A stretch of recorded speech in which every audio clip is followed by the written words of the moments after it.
Hey guys, welcome back to my channel prove vlog. So ఇవాల్టి మన వీడియోలో bourbon biscuit cake oven లేకుండా ఎలా చేయాలో చూసేద్దాం. సో ఓన్లీ 3 ఇంగ్రీడియంట్స్తో చేసేయచ్చు. మీరు ఎప్పుడు అనుకుంటే అప్పుడు సింపుల్గా క్విక్గా చేసేసుకోవచ్చు అనమాట.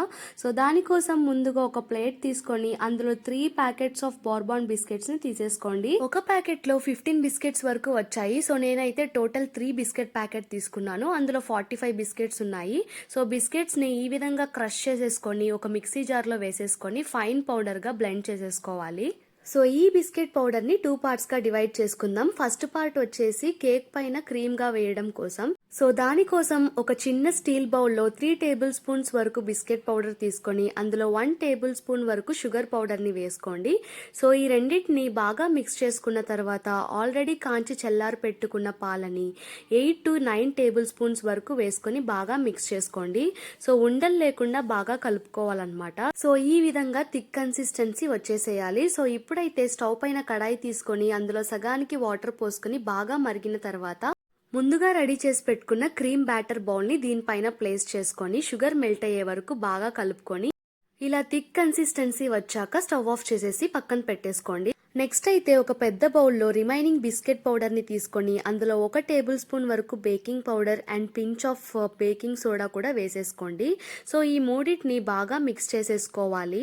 సో నెక్స్ట్ అయితే ఆల్రెడీ కాంచి చల్లారి పెట్టుకున్న పాలని కొద్దిగా వేసుకుంటూ cut and fold method use చేసుకుంటూ కేక్ బ్యాటర్ ని మిక్స్ చేసుకోవాలి. ఈ వీడియోలో చూపిస్తున్నట్టుగా కేక్ బ్యాటర్ ని ప్రిపేర్ చేసుకునే అప్పుడు ఫస్ట్ నుంచి లాస్ట్ వరకు కట్ అండ్ ఫోల్డ్ మెథడే ఫాలో అవ్వండి. సో ఈ విధంగా కొద్దిగా పాలు పోసుకుంటూ కేక్ బ్యాటర్ ని బాగా మిక్స్ చేసుకోవాలి. సో నాకైతే 3 కప్స్ వరకు పాలు పట్టిందనమాట. సో వీడియోలో చూపిస్తున్నట్టుగా కేక్ బ్యాటర్ ఈ కన్సిస్టెన్సీ వచ్చిన తర్వాత పక్కన పెట్టేసుకోండి. నెక్స్ట్ అయితే కేక్ బేక్ చేయడం కోసం ఒక స్టీల్ గిన్నె కానీ లేదా అల్యూమినియం గిన్నె కానీ తీసుకోండి. నా దగ్గర అయితే ఒక బేసిక్ అల్యూమినియం బౌల్ ఉంది. సో ఇప్పుడైతే బటర్ పేపర్ ఎలా చేయాలో చూసేద్దాం. సో దానికోసం ఒక A4 సైజ్ పేపర్ తీసుకొని దానిపైన బౌల్ పెట్టుకొని ఒక నైఫ్ తీసుకొని అదే షేప్లో కట్ చేసుకొని పక్కన పెట్టేసుకోండి. సో ఇప్పుడైతే మీ దగ్గర బటర్ కానీ లేదా గీ కానీ ఉంటే దాన్ని ఈవెన్గా అప్లై చేసుకోండి. సో ఈ విధంగా పేపర్కి 2 వైపులా కానీ బటర్ అప్లై చేశారంటే బటర్ పేపర్ అయితే రెడీ అయిపోతుంది. సో ఈ విధంగా రెడీ అయిన బటర్ పేపర్ ని తీసి ప్లేట్లో పెట్టేసి పక్కన పెట్టేసుకోండి. సో నెక్స్ట్ అయితే మన కేక్ ప్యాన్ ని కూడా గ్రీస్ చేసేసుకుందాం. సో దానికోసం అల్యూమినియం కేక్ బౌల్లో ఈ విధంగా కొద్దిగా బటర్ వేసుకొని లేదా గీ వేసుకొని ఈవెన్ గా అప్లై చేసుకోవాలి. సో ఈ విధంగా చేయడం వల్ల కేక్ రివర్స్ వేసేటప్పుడు చాలా నీట్ గా వస్తుందన్నమాట. సో అదే కేక్ ప్యాన్ లో బటర్ పేపర్ ని కూడా తీసేసుకొని నీట్ గా ప్లేస్ చేసుకోండి. సో ఇప్పుడైతే ఇందులోకి ఆల్రెడీ రెడీ చేసి పెట్టుకున్న కేక్ బ్యాటర్ ని కూడా వేసేసుకుందాం. సో ఈ విధంగా కేక్ బ్యాటర్ ని ట్యాప్ చేయడం వల్ల బ్యాటర్ లో ఉండే బబుల్స్ అన్ని పోయి బ్యాటర్ బాగా బౌల్లో సెటిల్ అవుతుందన్నమాట. సో కేక్ బ్యాటర్ అయితే రెడీ అయిపోయింది. దీన్ని ఇలాగే పక్కన పెట్టేసుకోండి. సో ఇప్పుడైతే ప్రీ హీట్ కోసం ఒక కుక్కర్ తీసుకొని అందులో 1 కప్పు వరకు సాల్ట్ లేదా శాండ్ తీసుకొని ఈవెన్ గా స్ప్రెడ్ చేసుకోండి. ఇప్పుడైతే ఈ విధంగా ఉన్న స్టాండ్ లేదా చిన్న బౌల్ తీసుకొని ప్లేస్ చేసేసుకోండి. అండ్ కుక్కర్ మూతకి విజిల్ మాత్రం ఉండకూడదు. అండ్ ఆల్సో గ్యాస్కెట్ ఉంటుంది కదా, దాన్ని కూడా రిమూవ్ చేసేయాలన్నమాట. So whistle and gasket 2 remove చేసేసి మూత పెట్టేసి 15 మినిట్స్ వరకు ప్రీ హీట్ చేసేసుకోండి. సో 15 మినిట్స్ ప్రీ హీట్ అయిన తర్వాత ఆల్రెడీ రెడీ చేసి పెట్టుకున్న కేక్ బ్యాటర్ ని పెట్టేసుకొని స్పూన్ తో ఈ విధంగా అడ్జస్ట్ చేసుకొని మిడిల్ లో ప్లేస్ చేసుకొని మూత పెట్టేసుకోండి. సో 40 మినిట్స్ వరకు లో ఫ్లేమ్ లో కుక్ అయిన కేక్ ని కుక్ అయిందా లేదా చెక్ చేసుకోవడం కోసం నైఫ్ కానీ లేదా టూత్ పిక్ కానీ యూస్ చేసుకొని చెక్ చేసుకోండి.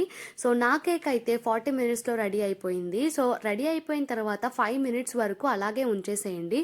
సో చల్లార్చిన తర్వాత కేక్ చుట్టూరు ఈ విధంగా నైఫ్ తో అడ్జస్ట్ చేసుకొని కేక్ ని ఒక ప్లేట్ లోకి ట్రాన్స్ఫర్ చేసేసుకోండి. సో చూసారు కదా బటర్ పేపర్ పెట్టడం వల్ల కేక్ ఎంత నీట్ గా వచ్చిందో. సో కేక్ అయితే రెడీ అయిపోయింది. అండ్ ఈ సైడ్ లో ఉన్న హార్డ్ పీసెస్ కావాలంటే మీరు కట్ చేసేసుకోండి. సో నేనైతే కేక్ డెకరేట్ చేయడం కోసం 2 హాఫ్స్ గా కట్ చేసుకుంటున్నాను. సో దానికోసం కత్తితో గానీ లేదా థ్రెడ్ తో గానీ ఈ విధంగా కేక్ ని 2 హాఫ్స్ గా నిదానంగా కట్ చేసుకోవాలి, లేకపోతే బ్రేక్ అయిపోతుంది అనమాట.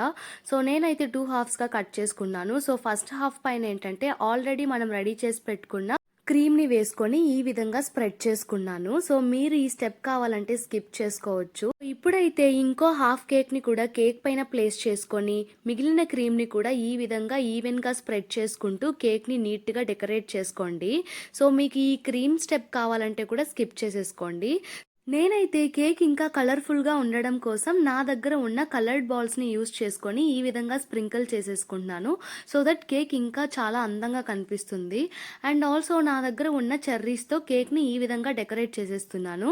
సో మీ దగ్గర ఈ చెర్రీస్ కానీ, కలర్డ్ బాల్స్ కానీ లేకపోతే జస్ట్ స్కిప్ చేసేసుకోండి. అంతేనండి, ఎంతో టేస్టీ బోర్బాన్ బిస్కెట్ కేక్ అయితే రెడీ అయిపోయింది.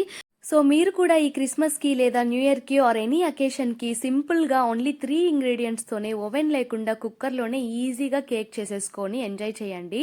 సో ఈ కేక్ అయితే 3 డేస్ వరకు ఫ్రిడ్జ్‌లో పెట్టుకున్నా చాలా బావుంటుంది. సో మీరు కూడా తప్పకుండా ట్రై చేయండి. అండ్ ఈ వీడియో గనుక నచ్చినట్టయితే లైక్ చేయండి, షేర్ చేయండి, సబ్స్క్రైబ్ చేయండి.